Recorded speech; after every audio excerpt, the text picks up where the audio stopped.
Hello friends, education मस्ती में आप सभी का स्वागत है। और आज हम लोग देखने जा रहे हैं क्लास 10th का मैथ, जो हमने भारतीय भवन बुक से लिया है।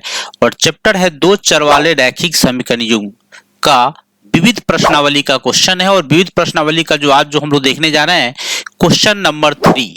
क्वेश्चन नंबर 3 में क्या कहा जा रहा है, ये थोड़ा सा देखिएगा। और ये सभी क्वेश्चन आपके एग्जाम के लिए बहुत इंपॉर्टेंट है, तो आप सभी ऐसे क्वेश्चंस का तैयारी जरूर कीजिएगा।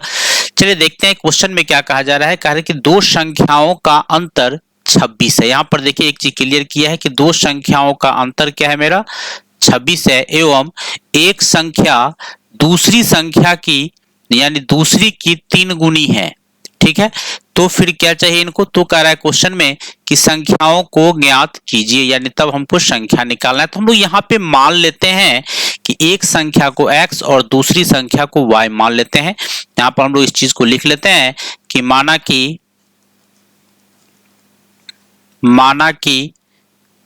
एक संख्या बराबर x और दूसरी संख्या को हम लोग मान लेते हैं y। ठीक है, अब यहां पर देखिए सबसे बड़ी बात क्या दिया कि दो संख्याओं का अंतर मतलब क्या होता है भाई मेरे, अंतर का मतलब होता है घटाव। दोनों संख्याओं को अगर हम घटा दें यानी x माइनस वाई कर दें, यहां पर हम लोग लिख लें कि प्रश्न से क्या चीज कि अंतर है एक x का और y का, तो x माइनस वाई कर दे तो ये हो जाएगा मेरा 26, जो मेरा समीकरण 1 हो जाएगा।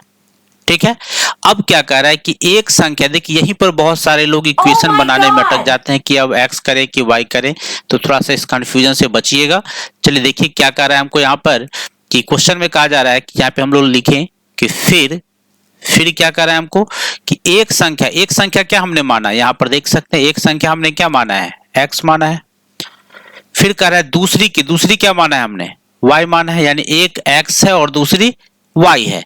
तो यहां पर क्वेश्चन में जो कह रहा है कि एक संख्या, देखिए जो क्वेश्चन में कह रहा है वो लिखिए, एक संख्या मतलब x, दूसरी की, तो दूसरी क्या है मेरा y की 3 गुनी है। 3 गुनी है तो गुना का चिन्ह दीजिए, नहीं तो ऐसे ही रहने दीजिए, बराबर कर लगा दीजिए।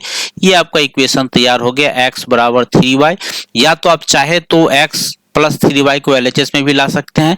अभी हम लोग प्रतिस्थापन विधि यूज कर लेंगे, इसी से इसको हम लोग इक्वेशन 2 मान लेते हैं। अब हम लोग कर लेते हैं क्या चीज, समीकरण 1 में x का मान डाल देते हैं। चलिए देखते हैं हम लोग क्या सॉल्व करके हमको क्या मिलेगा। ये चीज देखिए, यहाँ पर हम लिखते हैं कि समीकरण 1 मेरा क्या है कि x minus y is equal to है मेरा 26।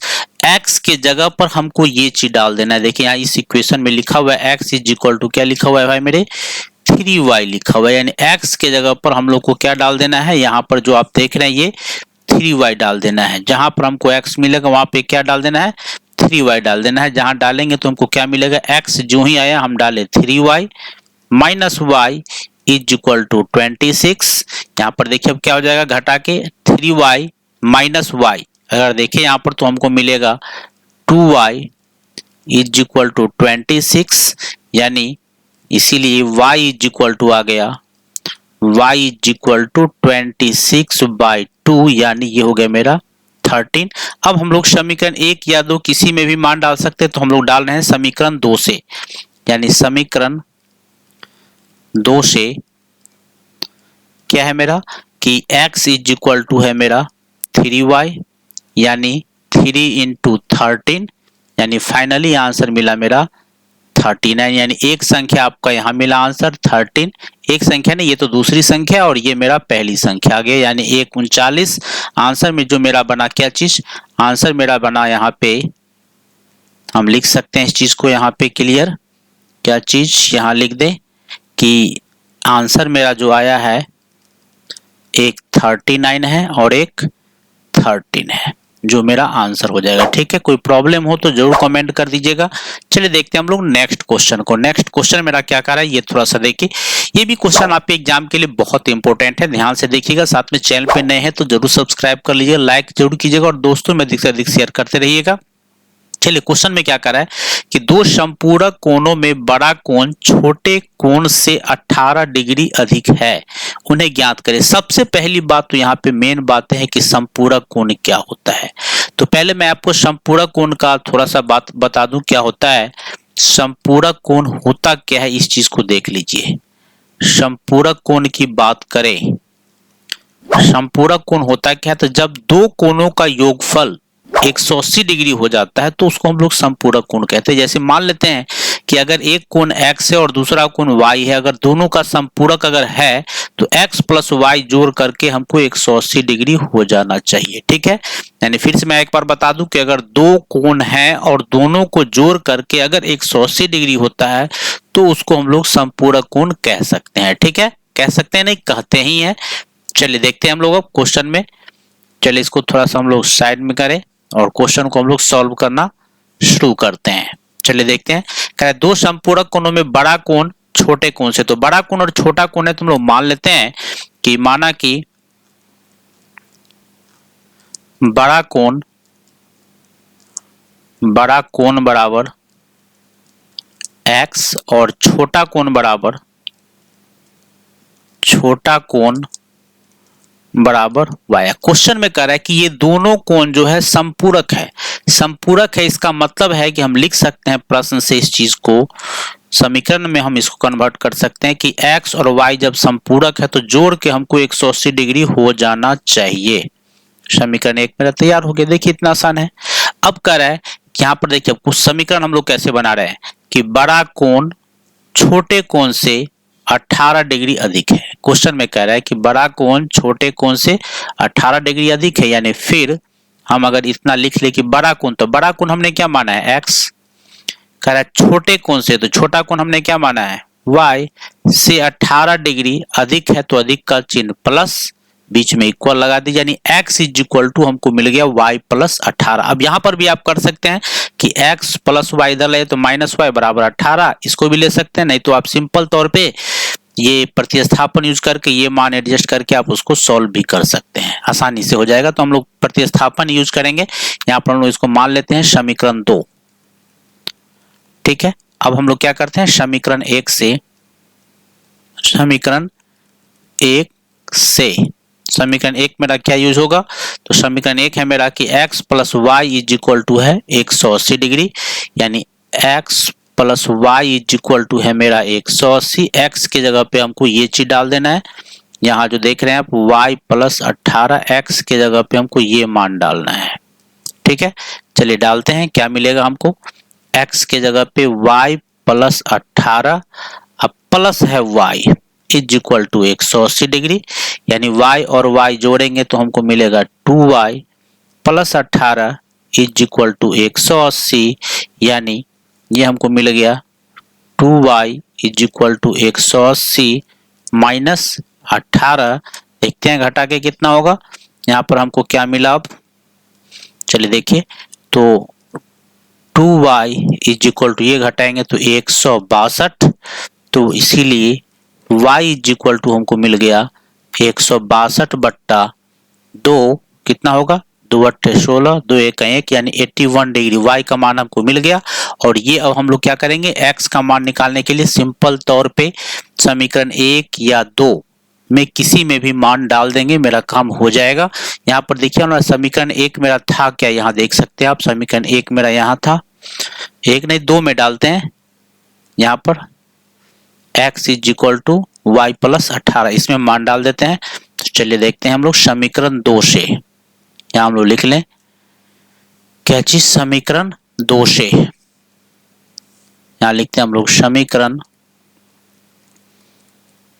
2 से, समीकरण 2 मेरा क्या है, x इज इक्वल टू है मेरा y प्लस 18 डिग्री, यानी x इज इक्वल टू हो गया मेरा y का मान है 81 प्लस 18, यानी x इज इक्वल टू आ गया हमको 99 डिग्री, यानी एक आंसर यहाँ मिला आपको। आंसर फाइनली मेरा क्या बना, तो आंसर मेरा जो बन गया, एक आंसर बना मेरा 99 डिग्री और दूसरा आंसर बना मेरा 81 डिग्री। जोड़ के देखिएगा आप दोनों को तो 180 हो जाएगा। अगर 180 होता है, नहीं होता है तो एक बार हमको जरूर आप कमेंट कीजिएगा। ठीक है, चलिए देखते हैं हम लोग फिर नेक्स्ट क्वेश्चन को। नेक्स्ट क्वेश्चन मेरा क्या है ये थोड़ा सा देखिएगा आप। नेक्स्ट क्वेश्चन है मेरा, यहाँ पर देख सकते हैं क्वेश्चन है मेरा कि 2r plus 3s is equal to 11, question number 5 है, एवं 2r minus 4s is equal to है माइनस 24 को हल करें। पहली बात हमको इस क्वेश्चन को हल करना है, सॉल्व करना है। समीकरण मेरा क्या है ये थोड़ा सा देखिए, 2r plus 3s is equal to है 11, इसको हम लोग इक्वेशन 1 मानते हैं। और दूसरा है 2r minus 4s is equal to है माइनस 24, इसको हम लोग इक्वेशन 2 मानते हैं। ठीक है, हम लोग अभी यूज कर रहे हैं यहाँ पे एलिमिनेशन मेथड, विलोपन विधि यूज कर रहे हैं। यहाँ पे देखिए विलोपन के लिए हम लोग सिंपल तौर पे गुणा नहीं करेंगे, हम लोग r वाले को कैंसिल करना चाह रहे हैं तो डायरेक्ट हम यहाँ पे लिख देते हैं, सब्ट्रैक्ट कर देते हैं।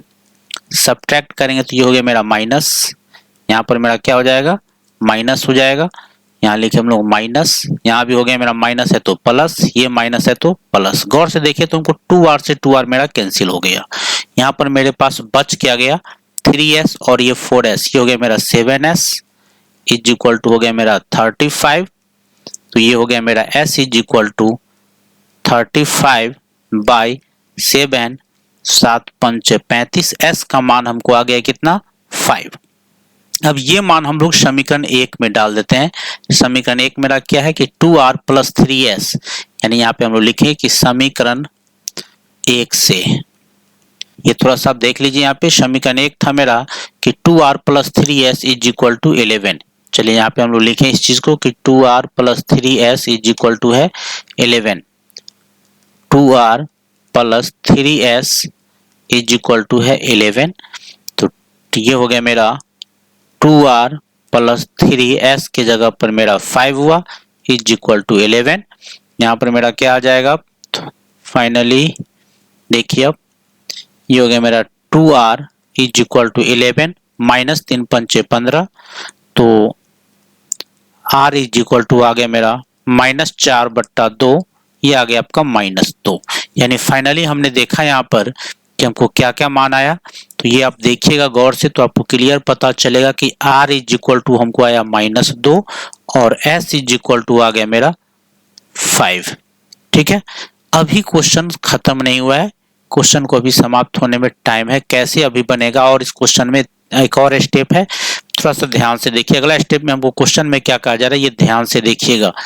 क्वेश्चन में कह रहा है कि किस मान के लिए, यहाँ पर क्लियर किया है एक चीज को, s बराबर PR प्लस 3। चलिए इस चीज को हम लोग समझे, s बराबर PR प्लस 3। क्वेश्चन में एक चीज दिया है हमको, क्या चीज, यहाँ पे हम लोग इस चीज को लिखते हैं s बराबर PR प्लस 3।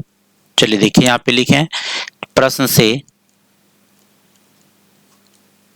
क्वेश्चन में है मेरा कि s बराबर PR प्लस 3, यानी हमको p का मान निकालना है। s का मान मेरा पास हो गया यहाँ पे 5 इज इक्वल टू p पता नहीं है, r का मान है मेरे पास -2 प्लस 3, यानी 5 और ये प्लस 3 को उठा करके हम LHS में लाते हैं, क्या हो जाएगा मेरा -3, यहाँ हो गया -3 इज इक्वल टू -2p, यानी ये हो गया मेरा 2 इज इक्वल टू हो गया मेरा -2p, तो यानी p इज इक्वल टू हो गया मेरा 2/-2।